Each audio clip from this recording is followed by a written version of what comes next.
It's wild card weekend, and the primetime matchup on Sunday has the 2-seed Patriots hosting the 7-seed Chargers. Let's get to the crossover.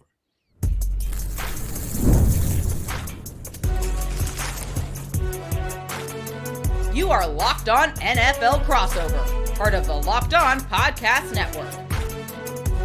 Your team every day. What's happening? I am your host, Nick Cattles of Locked On Patriots, along with the co-host of Locked On Chargers, David Droegemeier, for a postseason crossover. And of course, this is the Locked On Podcast Network, now the #1 sports podcast network, your team every day. On today's show, David and I will break down the keys to victory for each side. Before then, we'll tell you which matchups should have your most attention on Sunday night. But first, we take a look at the biggest story from each side ahead of this matchup. Crossover Thursday is presented by Prize Picks. Download the Prize Picks app today and use code LOCKEDONNFL to get $50 in lineups after you play your first $5 lineup. Okay. It's time, David. It is time. David Droegemeier, what's the biggest story in LA as we prepare for this one on Sunday night? Yeah, I think it's probably pretty easy to figure out what the biggest story is for the Chargers. It has everything to do with Justin Herbert and can he exercise his playoff demons. Justin's currently 0-2 in the playoffs with obviously the last year, and his last time he was in was a 4-interception performance, and then the other one was his team giving up a 27-0 lead, and obviously leading to another big-time loss. And until he wins one, it's going to continue to be the biggest story for him. Even though the Chargers are going to be missing their Pro Bowl tackles, the pressure is on him, and it will be until that changes. So you also wonder, if he's going to be able to get that win and be able to go on a deep playoff run with the obvious issues on the offensive line. And it doesn't matter because, with quarterbacks, they get paid the most. They have the most responsibility. Therefore, whether they win or lose is put on them, fair or not. Yeah, it's so true, and that's the pressure of being a quarterback, right, in the NFL. And it's pretty amazing watching outside looking in. Now, I used to do some national radio back in the day, so I've watched a decent amount of Herbert throughout his career. And Justin Herbert's such a talented guy, talented quarterback, just tremendous. But he has had some issues. And, I was shocked watching the last one against Houston. That was absolutely brutal.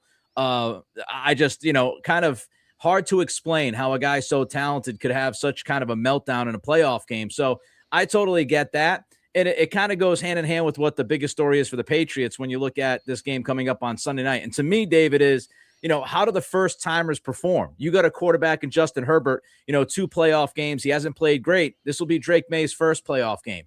What does that do to the guy? And I know he's been talking to the media and he's trying to present himself as ready and capable and trying to understand what it's going to take to win an NFL playoff game. I have no doubt that Mike Vrabel will get Drake Maye and some of these other first timers. I have no doubt that Mike Vrabel will get those guys prepared. But a lot of crucial guys on this team, it's going to be their first shot. Not only Drake Maye, but Will Campbell protecting the blind side. Jared Wilson, rookie left guard, back at practice today, still with the red non-contact jersey. We'll see if he's back on Sunday night. Christian Gonzalez, this will be his first postseason game in the NFL. Shoot, you can even look at the kicker, and you can look at Andy Borregales and say, my goodness, what we just saw from the Baltimore Ravens, their rookie kicker Tyler Loop melting down last Sunday night, costing the Ravens a playoff shot in a playoff home game. So, I mean, and really John Harbaugh, his job. So you have a lot of these young guys, a lot of first timers dealing with more media, dealing with more noise. And as you know, David, and I know watching the Patriots in prior years, the margin of error is so much slimmer in the postseason. You just need one rookie, one first timer in the playoffs to mess up, and that could cost you the football game. 100%. I think what we saw last year with the Chargers and the Houston Texans was that the Texans zeroed in on every single little deficiency that the Chargers had and exploited it to the max.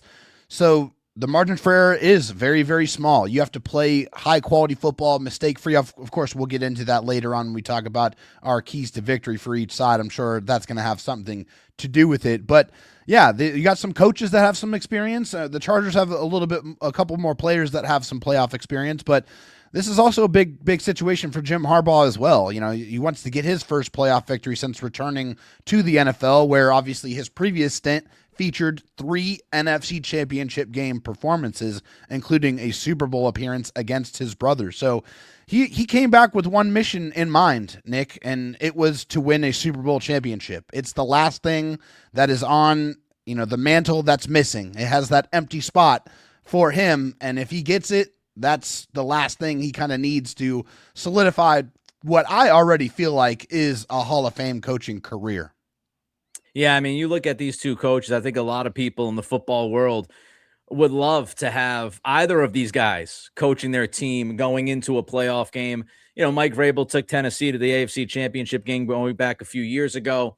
And we know, Jim Harbaugh almost got the job done against his brother a long time ago. But, you look at these first timers again, you look at these young guys, they've never been there before. Will they wilt? That kind of thing can snowball. Now, the Patriots do have a couple of guys, Milton Williams, Carlton Davis. Milton Williams won a Super Bowl with Philly last year. Yep. Carlton Davis made a deep run with the Detroit Lions. So they do have some guys in the room that have at least made some deep runs and even won a Super Bowl, but you just don't know. And we're talking about a primetime game, Sunday night, NBC TV, Mike Tirico, Chris Collinsworth on the call, everybody watching you. So it's going to be fascinating to see how this young football team deals with that and how Drake Maye looks. Obviously, he's the biggest one that you look at. If he goes out there and he looks nervous, and, there have been times every once in a while where he can get a little jittery, he'll calm down, he'll figure it out.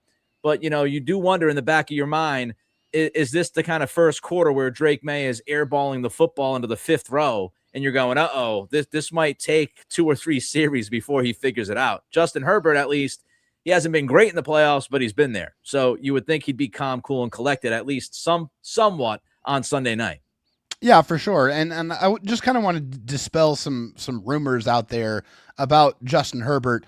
Justin Herbert could have played in the last game. It was all about getting him as healthy as possible, along with several other key starters on both sides of the ball. It wasn't just Justin. Khalil Mack didn't play. Derwin James didn't play. Deion Henley, their star linebacker, didn't play. Several of their offensive starters also didn't play. But this was all in an effort to try to get whoever they were playing, not necessarily the Patriots in particular, but whoever it was, they wanted to give him the most amount of rest possible to get that hand as healthy as he possibly could get it. And even with the hand injury, he went 3-1. So it wasn't like it was a huge impediment. It was something that he was able to work around. He even was able to take snaps under center. So I don't feel like the hand injury is going to inhibit the game plan offensively whatsoever. Yeah, I happen to have Justin Herbert on my fantasy team this year. I know the fantasy football thing, so I did have a keen interest on that injury. I did have a keen interest on the offensive line, and I did watch the Chargers a decent amount this year. But yeah, I mean, I did not look at what they decided to do last weekend as a shot to the Patriots. I don't think they were trying to set up a Patriots matchup. And if you look at other teams, I mean, the Eagles did the same thing. They rested guys. Yeah. And that's just really a team philosophy and how you're going to handle the final week of the season when it's not going to significantly impact you. Now, you could talk about the Eagles who had the 2 seed up for grabs. That was a more interesting decision to me. But for the Chargers, they knew, right? They knew that they could only. They were playing on the road no matter what. So, do the smart thing. And your quarterback who's dealing with some stuff, your offensive line dealing with a lot of things, even the guys that are available dealing with some things, get healthy, give yourself the best shot when you get to the playoffs. That's how I looked at it. I did not think, I know some people try to carry that narrative, as they say. I wasn't buying it. All right, we'll have our marquee matchups next as we continue with this postseason crossover episode of Locked On Patriots and Locked On Chargers. We are part of the Locked On Podcast Network, your team every day. Let's be real. Managing your finances can feel overwhelming between subscriptions you forgot about, bills that keep going up, and trying to figure out where all your money actually goes each month. It's easy to feel like you're losing control. And who has time to track every transaction or hunt down hidden fees? That's where Rocket Money comes in, the personal finance app that helps you take control. It finds and cancels your unwanted subscriptions, monitors your spending, and helps lower your bills so you can grow your savings. You'll be shocked when Rocket Money shows you were paying for a subscription you completely forgot about. It'll save you money. Rocket Money even consolidates your checking, savings, loans, and investments into a single dashboard so you get a clear view of your entire financial picture. Let Rocket Money help you reach your financial goals faster. Join at rocketmoney.com/lockedon. That's rocketmoney.com/lockedon. rocketmoney.com/lockedon. Fridays already feel different during basketball season, and FanDuel is making them even better. Every Friday night before the games tip off, FanDuel gives fans a new way to kick off the weekend with NBA Happy Hour. NBA Happy Hour is your official pregame, a limited time window where special offers drop right inside the FanDuel app before the action starts. Fridays from 6 to 7:30 p.m. Eastern have become appointment viewing with NBA Happy Hour. Opening the FanDuel app during Happy Hour always brings something new: boosts, bonuses, and surprises. It adds extra energy to Friday night basketball without overthinking it. So before tip-off, check the FanDuel app and see what's dropping during NBA Happy Hour. Every Friday from 6 to 7:30 p.m. Eastern, a little basketball, a little action, and a whole lot of Friday energy. That's NBA Happy Hour only on FanDuel. And of course, FanDuel is the official sportsbook partner of the NBA.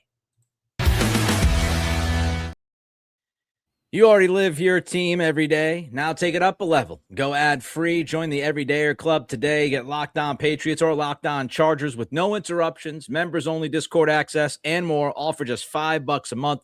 Or, special little deal, $50 on the year. Go to lockedonpatriots.supercast.com or lockedonchargers.supercast.com or check the link in the show notes to learn more. And don't forget, as you watch this podcast, as you listen to us, if you're watching us on YouTube, don't forget to click that thumbs up. Give us the like. We always appreciate it. Don't forget to throw your comments in. We want your prediction for this game. I'm sure plenty of Chargers fans will pick the Chargers. I'm sure plenty of Patriots fans will pick the Patriots. We know how that goes, but throw the comments in. That helps us as well. And don't forget to subscribe. All right. So here we are getting ready. Wild card Sunday night. Again, prime time. Very interesting game. First time Drake Maye out there in the playoffs. Justin Herbert trying to get the playoff monkey off his back. David Droegemeier with me from Locked On Chargers. Let's look at some of these marquee matchups, David. Your number one marquee matchup for Sunday night. Yeah, so I watched a ton of Patriots games in preparation for this wild card game, and one of the things that was very clear was that the Patriots love using their running backs in the passing game. Very, very much so. It's a huge point of emphasis. They're trying to get the ball to Rhamondre Stevenson and to TreVeyon Henderson, and they're running wide receiver type routes. So the big matchup I'm going to be looking at is the Chargers linebackers, Deion Henley, Denzel Perriman, Troy Dye versus the Patriots running backs. The Patriots have obviously two fantastic running backs, and running backs are averaging 3 catches and 25 yards this year versus Los Angeles. So the Chargers have done a very good job of trying to limit that, and it is very clear that Henderson and Stevenson are a big catalyst for this Patriots offense, who has combined for 390 total yards in the last 2 games.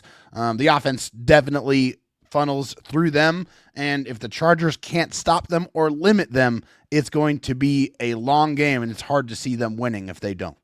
Yeah, part of me wonders if the Patriots are kind of keeping TreVeyon Henderson and some of the stuff he can do as a receiver in their back pocket for the playoffs. It might be that. It also just might be they don't want to put too much on his plate, and maybe he'll be even a bigger factor in 2026's season as a receiver. But there's no doubt he can catch the football. He can do things as a receiver. Rhamondre Stevenson's terrific. I think it's one of the things that's overlooked about his game. And he's a good route runner. He ran the sluggo last week for the touchdown. Yeah, he gets Tyrell Dotson, the linebacker, against him on the outside, and he just immediately cooks him off the line of scrimmage. So, he does have that ability. And you're right. I mean, Rhamondre Stevenson, TreVeyon Henderson, especially the last 4 to 5 weeks, I mean, really have been that thunder and lightning duo that Patriots fans were hoping that they would get when they drafted TreVeyon Henderson as a top 40 pick back in April 25. I'm looking at the first matchup here as a weakness versus a weakness. And I'm looking at the New England pass rush, the defensive edges against the tackles of the Chargers. And we know the Chargers have the excuses, and their excuses versus reasons. I actually would say they're more reasons. When you lose 2 of the best tackles in all of football due to injury, there's not a lot of teams that are going to be able to survive that, okay? Tackle play is rough in the NFL to begin with. When you're going to the backups, it gets even rougher. So you lose Joe Alt, you lose Rashawn Slater before the season even kicks off. So that is no doubt a weakness, obviously. You know it, I know it, everybody knows it going into this game. Harold Landry sat the last 2 weeks. The last time he played was against Baltimore. He played 30 snaps. He has not been the same guy since he got injured after the first 4 or 5 weeks of the season. He had a really, really significant impact in the first month of the season, getting to the quarterback, stopping the run. K'Lavon Chaisson was great the first couple months, but he's played a ton of snaps. I think he's getting a little bit tired, has not been the same guy the past month or two. Landry should be back on Sunday night. You hope that the couple of weeks gives him a boost and he has a little bit more juice. But, man, the Patriots defensive ends, their edge play, they've got to create some negative plays. They've got to heat up Justin Herbert, make him feel uncomfortable. If they can't get that pressure, then it's going to be a tougher game for New England's defense. So Harold Landry, K'Lavon Chaisson against whoever plays tackle, whoever ends up playing tackle on Sunday night for the Chargers. All right, matchup number 2 for you. Yeah, the second matchup for me also has to do with the, Patriots defensive line versus the Chargers offensive line, but it's the Patriots interior defensive line versus the Chargers interior offensive line. The bad news is that the Chargers have to go up against Milton Williams, who was just activated off of IR. And, the Pats get one of their best interior pass rushers back. Him and Christian Barmore against the struggling Chargers interior will likely have a big impact on this game for sure.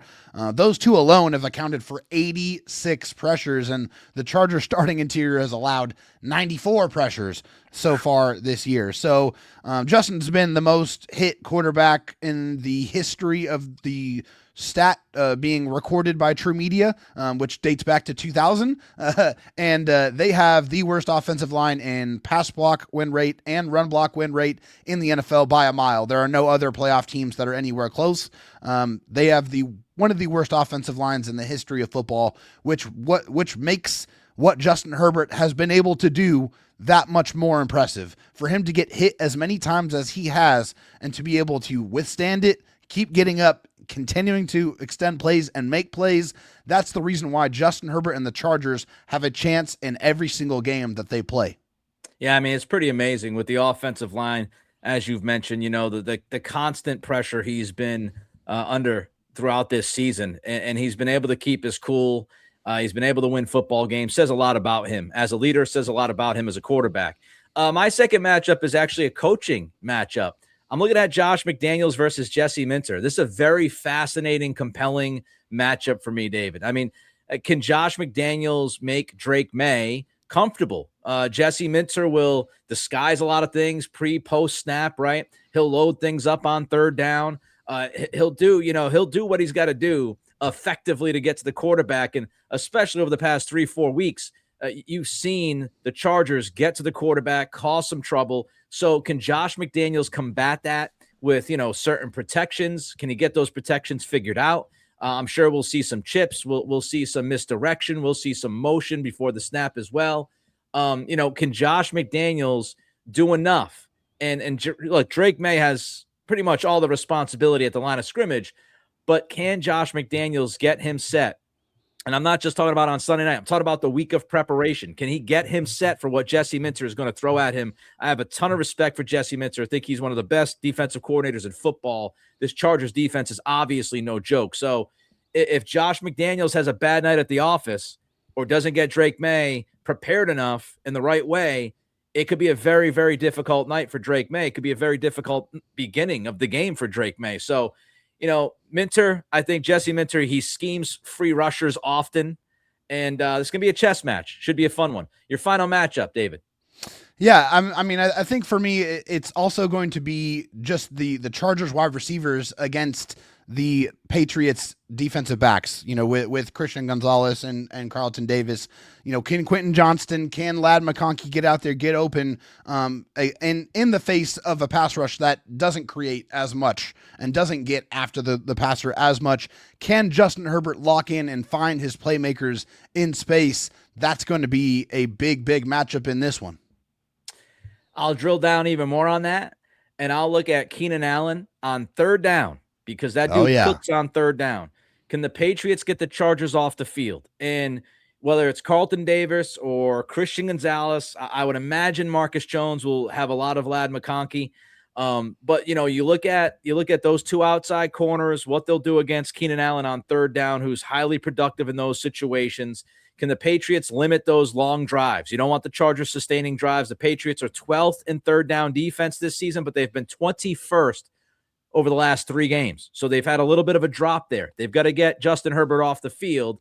And of course, their secret sauce has been keeping teams between the 20s, because when you get to the red zone, the Patriots defense has had a horrible time of it for the most part. So you just can't allow Keenan Allen to convert 2-3 third downs on Sunday night. So just drill down a little bit more specifically about that cornerback wide receiver matchup between the Chargers and the Patriots. All right, David and I will give you our keys to victory next on today's crossover episode of Locked On Patriots and Locked On Chargers. We are part of the Locked On Podcast Network, your team every day.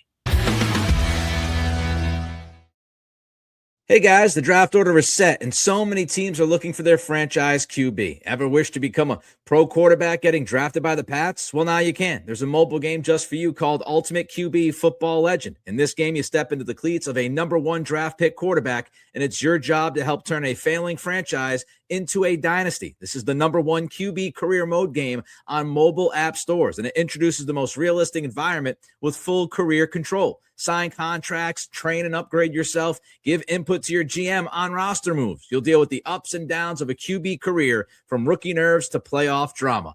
Ultimate QB is totally free to play, has no ads, and works 100% offline. Just head over to ultimate-qb.com. That's ultimate-qb.com, or search for Ultimate QB in your app store. And we've got something special just for you guys. Use the promo code LOCKEDON, all caps, in the game store to get a free boost at the start of your career.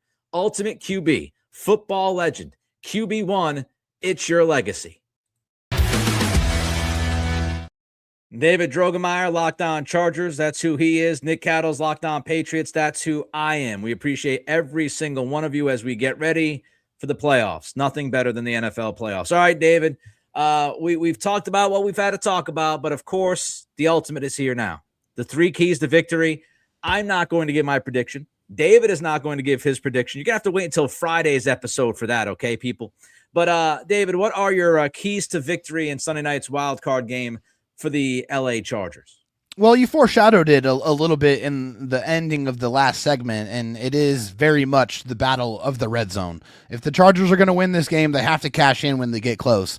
Chargers are ranked 29th in scoring touchdowns in the red zone. Patriots offense has been very good at it, but they've been kind of middle of the pack as far as offensively, 57% of the time in the red zone, ranking 17th.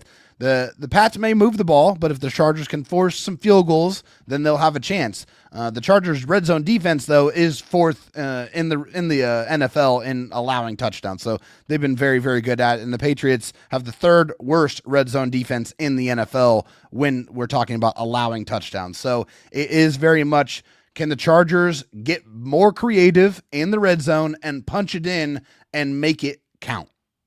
Yeah, the red zone defense has been a struggle bus for the Patriots all year long. Really, the saving grace, as I mentioned, is they don't let teams get to the red zone very often, thankfully, because if they did, they'd be giving up 100 points a week.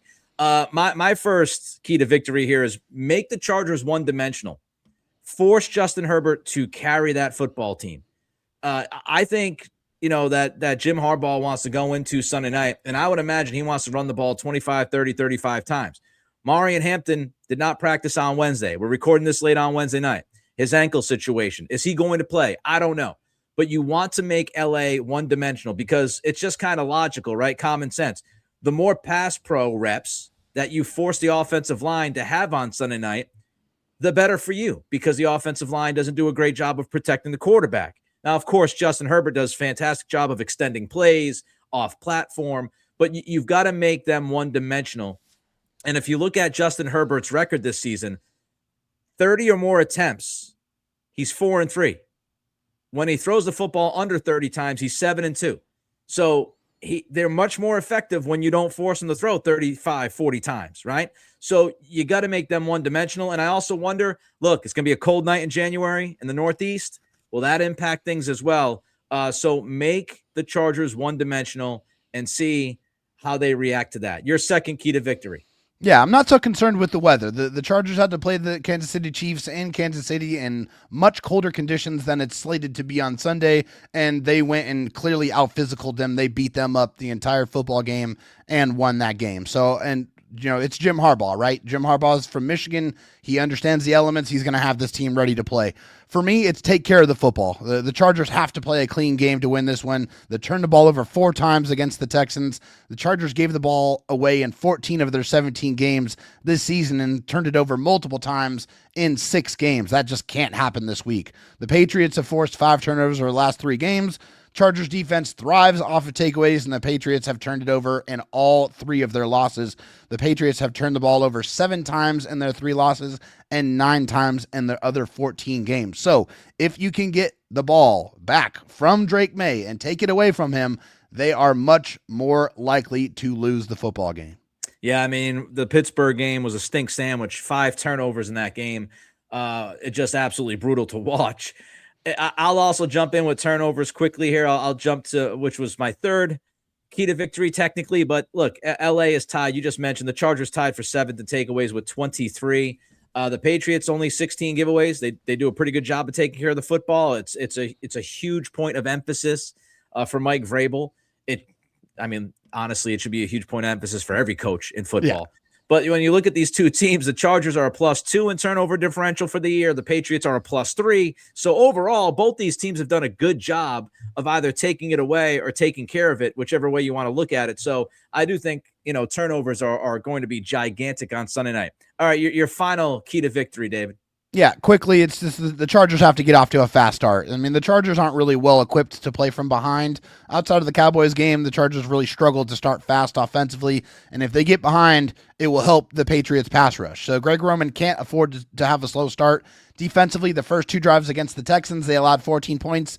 In the game before that, the Cowboys scored 17 on their first 3 drives. And the Chargers did an excellent job of making adjustments after those first few drives, but this is a team that is much, much better when they have a lead and they can play to their strengths, which is use their physicality to beat down their opponent and take their will away. I'm so glad you said that, because that's actually my final key to victory is who imposes their physicality and who will impose their will more on the other team. I mean, Mike Vrabel right away this week, talking to the media about, what stands out about the Chargers, he immediately brought up their size and their physicality. He knows, he understands, right? So who's going to be the more physical football team? Early down offense, critical. Who's going to get that push at the line of scrimmage? The Patriots, they've done a great job with heavy personnel in the run game with 6 offensive linemen. They've gone with 6 O-lineman sets more often as the year's gone on. And Taylor Kyles from CLNS in New England, he posted that when using an extra lineman since week 11, Patriots running backs have averaged nearly twice as many yards per carry and 3 times as many yards before contact. They've scored 9 of their 10 touchdowns with 6 offensive linemen out there. So can they do that against the Chargers? Can they show that physicality, use that extra offensive lineman? Thayer Munford lined up as a fullback a couple times last week as a 6th offensive lineman, just threw him back there. So can they do that? Can they do that? Will the Chargers let them do that? It'll be a fascinating question to see how it all unfolds on Sunday night. All right, that wraps up this postseason crossover edition of Locked On Patriots and Locked On Chargers. Thank you for making us your first listen and for being an everydayer. Don't forget to throw a comment in on the YouTube channel. Hit that like button and subscribe. And if you're looking for a gift for someone, make it easy. Check out the Everydayer Club. Ad-free episodes of this show, exclusive Discord server access, and more. Subs can be gifted through lockedonpatriots.supercast.com or lockedonchargers.supercast.com. For David Droegemeier, I am Nick Cattles, Locked On Chargers, Locked On Patriots. Have a great day, and we will see you on Friday for our deep dive preview.